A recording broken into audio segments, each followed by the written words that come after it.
وسلامتين دمانتين كوسو دواado xubintan oo aan ku eegayno waa maxay war aqriyaha wanaagsan maxaa looga baahan yahay arrintan ayaan jeclaysanay in barnaamijkan aan ku soo qaadno sababtoo ah waxaan aragnay inay muhiim u tahay dad badan oo dhalinyarada Soomaaliyeed oo saxaafadda ku jira haddii aan lahayd raadiyaha haddii aan lahayd TV-ga haddaba waxaan eegi doonaa qodobada muhiimka ah ee loo baahan yahay inuu sameeyo war aqriyaha wanaagsan iyo qaabka ay tahay in wax loo aqriyo waxaan kala qaadanaa laba qaybood qaybta telefishinka iyo qaybta raadiyaha balse marka hore waxaan ka hadlaynaa waxyaabaha ay wadaagaan xulashada warka iyo qaabka u kala horeynayo caadiyan waxaa soo diyaaraya newsroomka ama qolka wararka waxaana sida warka loo kala xulanaya badanaa diyaariya tafatiriyaasha iyo madaxyada wararka dadka wararka ku shaqada leh war aqriyaha waxaa loo keenaa ama loo dhiibaa warkii oo diyaarsan iyo sida ay kala horeeyeen waa laga yaabaa ama muhiim inuu talo ku darsado haddii uu arko in wararka la kala hormarsiiyo laakiin badanaa qaabka warka u kala horeynayo iyo sida isku xijinayo waxay ka soo baxdaa qolka wararka oo tafatiriyaasha ayaa soo diyaariyo soo eega maxaa marka looga baahan yahay marka gacanta laga geliyo warka inuu sameeyo war aqriyaha ka hor intii aan studio la gelin aan warka la aqrin waxaa loo baahan inuu sameeyo silent reading inuu isaga warka aqriyo horta inta warka la gelin uu isagu naftiisa warka u aqriyo isagoo degan warka hoos u aqristo dhuuxo waa inuu fahmaa warka taasi maxay muhiim u tahay waxay muhiim u tahay waxa aad adigu fahansantahay marka hore ayaa dadka u sheegi kartaa haddii uusan wariyuhu fahansaneyn warka meesha ku qoran sidee buu dadka u fahansiin karaa marka hore waa inuu isagu fahmo uu aqriyo dhuuxo dulucda nuxurka sidoo kale waa in uu iska eego ereyada meesha ku qoran haddii ereyada qaar fahmi waayo waa inuu weydiiyo nuxurka ereyga lagaga dan leeyahay maxaa dhacaya haddii wariyaha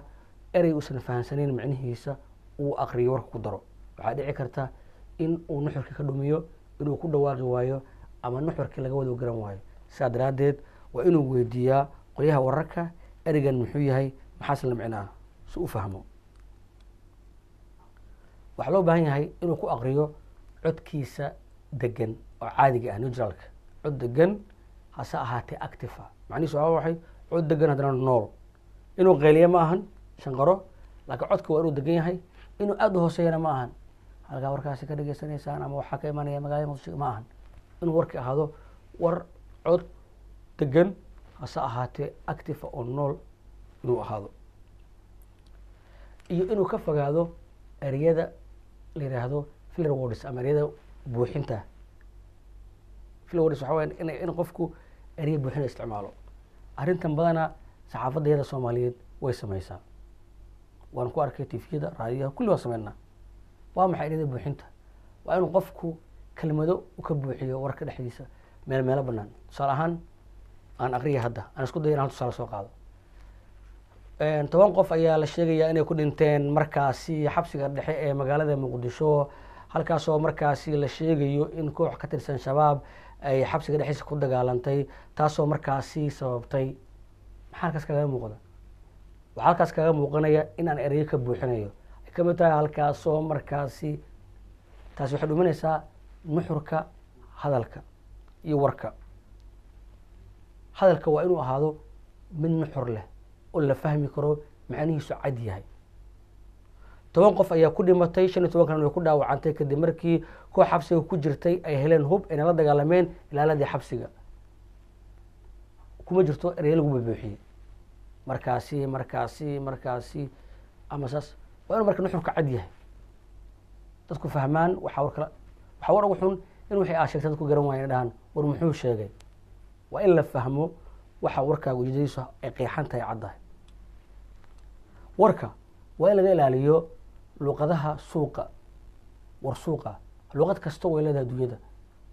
in laga ilaaliyo warka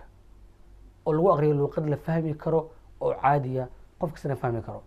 ma ahan inuu qofku isticmaalo ereyad adag ereyada gabayda ku jira gabayda hore kale ma aha waa inuu isticmaalo af Soomaali ama wax la fahmi karo oo nuxur leh af Soomaali la fahmi karo cid kasta ay fahmi karto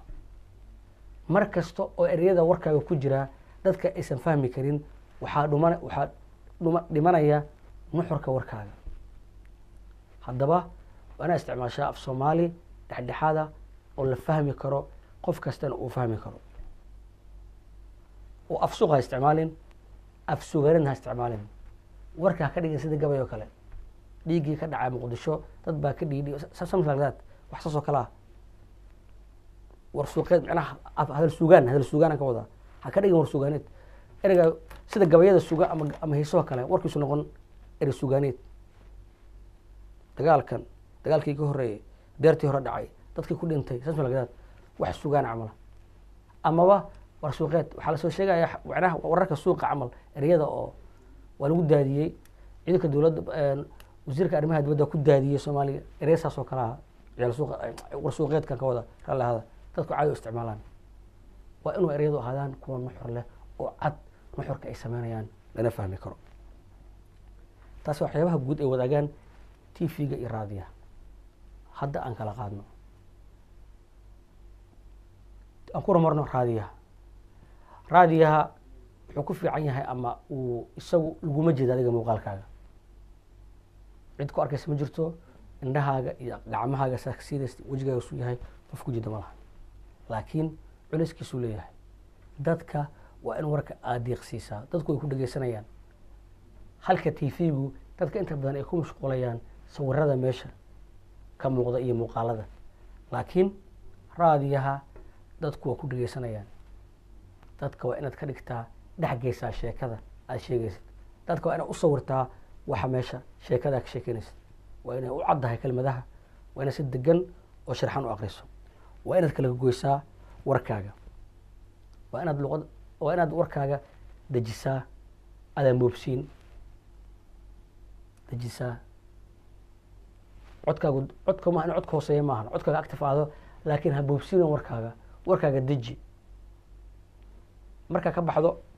baragraaf midka kala gelaysid waa inay kala caddaato waa inaas dhex gelin waxaad ka hadashay dagaalka xabsiga dhexe ka dhacay waxaa ka hadlaysaa golaha wasiirada oo baaritaan waa inaa war kala cad yahay baragraaf inuu dhamaaday mid kala bilaawis in la fahmo weeyaan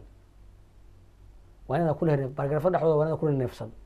waa neefsan kartaa markii baragraaf aqriso kan kale adoo naftada controlay waa inaysan ahaan mid dadka raadiyaha dhagaha ka jibsa dadku maqlaan taasi waa mid